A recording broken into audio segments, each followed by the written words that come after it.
Thank you. I'm Thomas Davis. I look after our Google Apps business in the UK and Ireland for enterprise. I'm Matt Ballantyne. I'm the lead of the technical evangelism team in Microsoft UK. I'm Laura Colvine. I'm the cloud strategy leader for IBM for the UK and Ireland. Stefan Hase, I'm the product director for data cloud services at InTechnology. Owen Garrett, I'm the product manager for Zeus Technology. So, can I have a raise of hands for anyone who'd like to ask an immediate question? So, one of the key questions that came out was, where are we in terms of the cloud revolution? And how do we move forward over the next few years? I'll start with Owen because he's got the mic. And can we roll that all the way over the platform? So, I think you need to think carefully about which definition or use of cloud that you mean. In my perspective, there are two different types of cloud. There are application clouds and there's infrastructure clouds.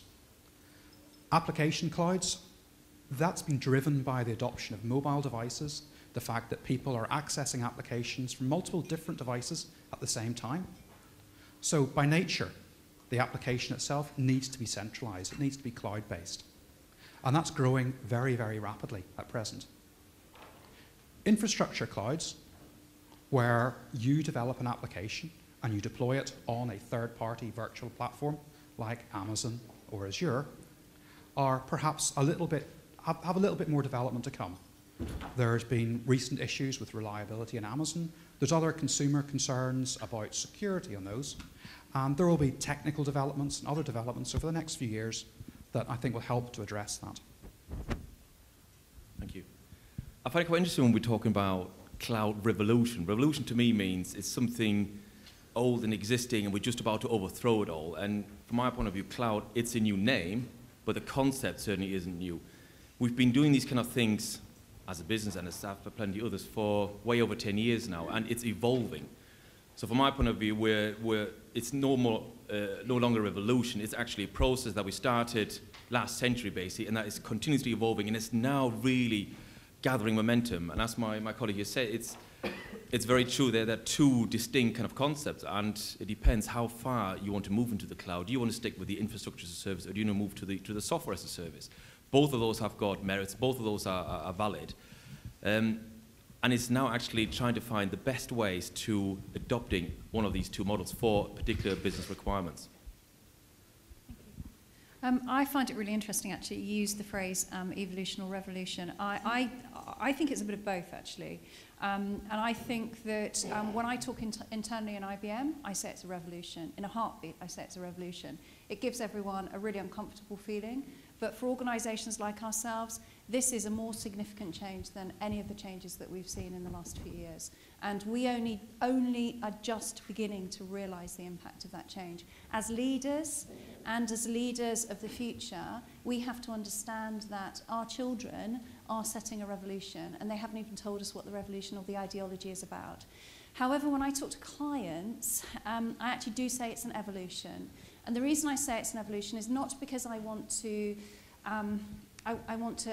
to hide or to be, to be failing in transparency. It's actually quite deliberate. It's because it's unlikely that there is going to be one whole-scale leap into cloud. It's more likely that it will be, and it's more appropriate that there is a progressive roadmap, a progressive transition into cloud.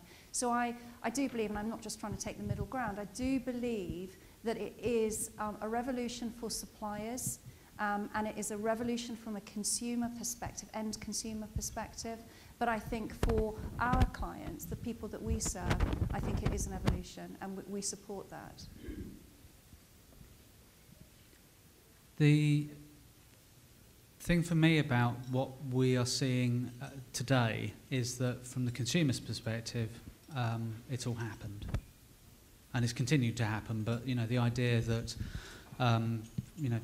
thousands, hundreds of thousands, millions of people in the UK are wandering around with high-power computing devices in their pockets, using them day in, day out, collaborating with people to be able to arrange to go to the pub or whatever it is, and doing that without thinking about it or thinking that it's IT, That's really profound, and that's happened so quickly. That's, what, 5 years? The business systems side of all of this, what's happening within the delivery of technology to enable businesses to run, has just kind of been overtaken, superseded, and it seems, in comparison to what's going on in the consumer space now, somewhat behind and getting further and further behind.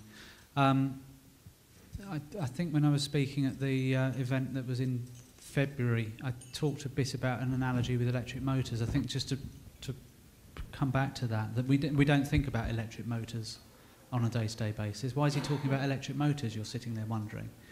But actually, our modern life is absolutely dependent on the wonder that is the electric motor. But we don't have conferences about electric motors. Well, somebody somewhere probably does, but you don't see leader articles in the Times about what we should be doing about electric motors, because it's just become invisible. It's just dropped into the background. But sitting around with the air conditioning in this room, the projector behind me, the electric watch I've got on the thing that makes my phone vibrate, the whole lot is driven by electric motors. And that's the bit that we're now starting to see happen in the consumer space. And I just guess, I was coming back to the last slide I put up with where IT people see the cloud stuff at the moment. They're kind of thinking, oh, we better have a look at this then. It might be a bit late for some. I don't know. Yeah, I'd actually echo what Matt said. I think, I talked about this a little bit earlier on about the different kind of waves of, IT that we've seen the last 30 years, mainframe, client server, internet. Now we got to the mobile internet. The change in itself is dramatic because it affects everybody, both business and IT and executives. But it's the pace of change that I think has caught everybody by surprise, technology companies included, consumers included, because the user expectation now is so high when they walk into an employee environment that it's incredibly difficult for IT to actually respond to that in the expectation that they're actually supposed to provide. So I think, evolution, revolution, I think it's going to be different for different companies, but I think we'd certainly say at Google that the wave has started. And if we'd have sat here 2 or 3 years ago and asked the question, hands up who wants to talk about security, most of you would have held up your hands. And we've done lots of different conferences where that was the focus.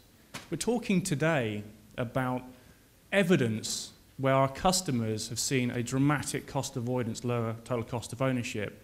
But more importantly now, we're talking about business transformation, board members asking technology companies to come and align to their objectives the next 3 to 5 years. Now, cloud is incredibly disruptive, and I will go back to this. I think for IT, it is a revolution because it's incredibly disruptive into the way that they have served employees for the last 30 years. But it's incredibly exciting for us, and we hope you, in actually what you can provide. And I've never seen it, it's 15 years for me in my career, just the excitement and the pace of change that we're seeing at Google, I've certainly never seen before. Question? Excellent. Okay, we'll start at the front. No, we'll start with me.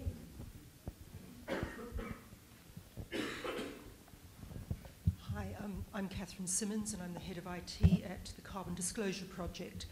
Probably most companies in this room will be reporting to us on your carbon emissions and the way that you're managing them. I'd like to ask the panel what practical evidence you have that the use of clouds reduces carbon emissions and improves energy efficiency, which is often a reason for doing this.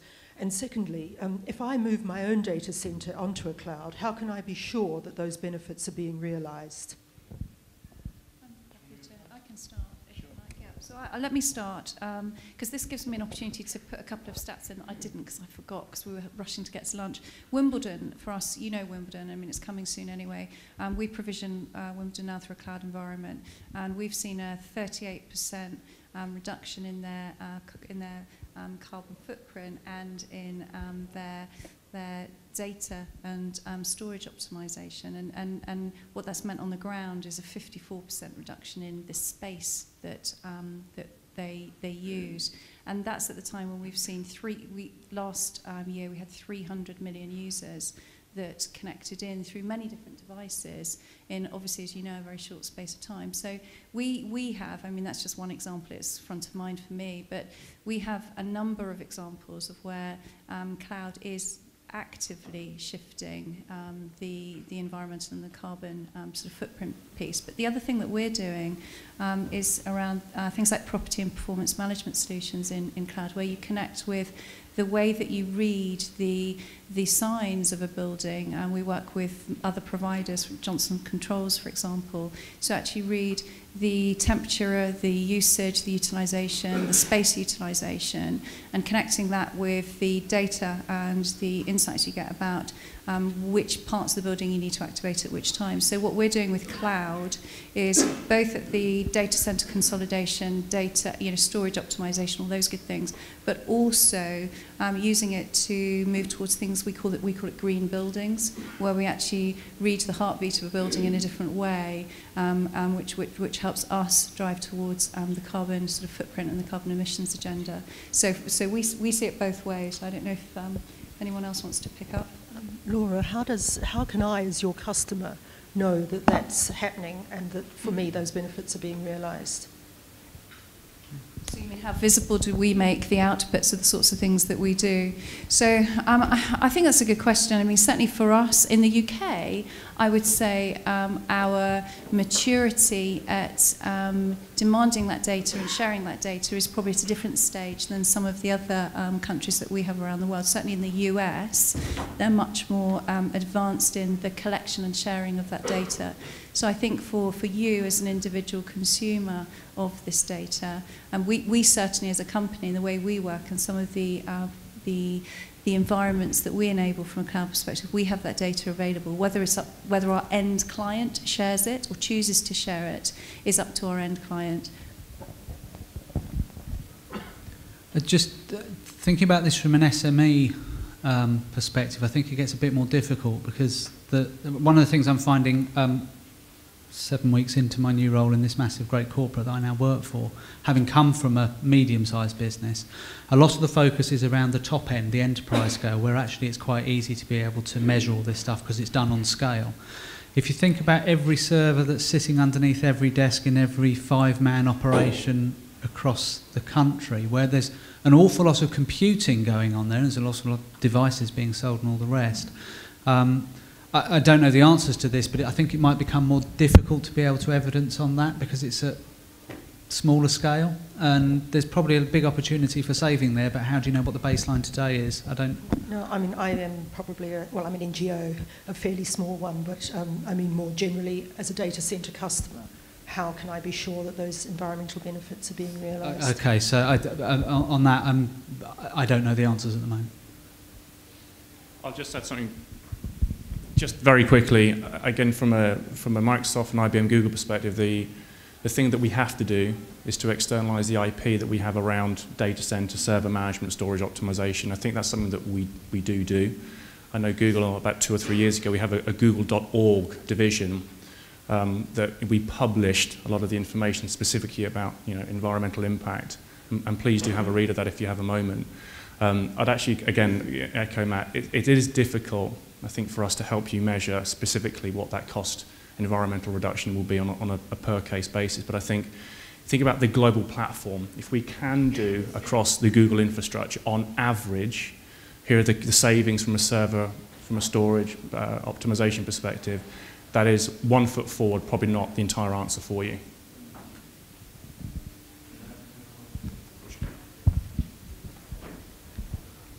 I can also give you a couple of real-life examples where we can actually sort of demonstrate the impact on carbon foot reduction.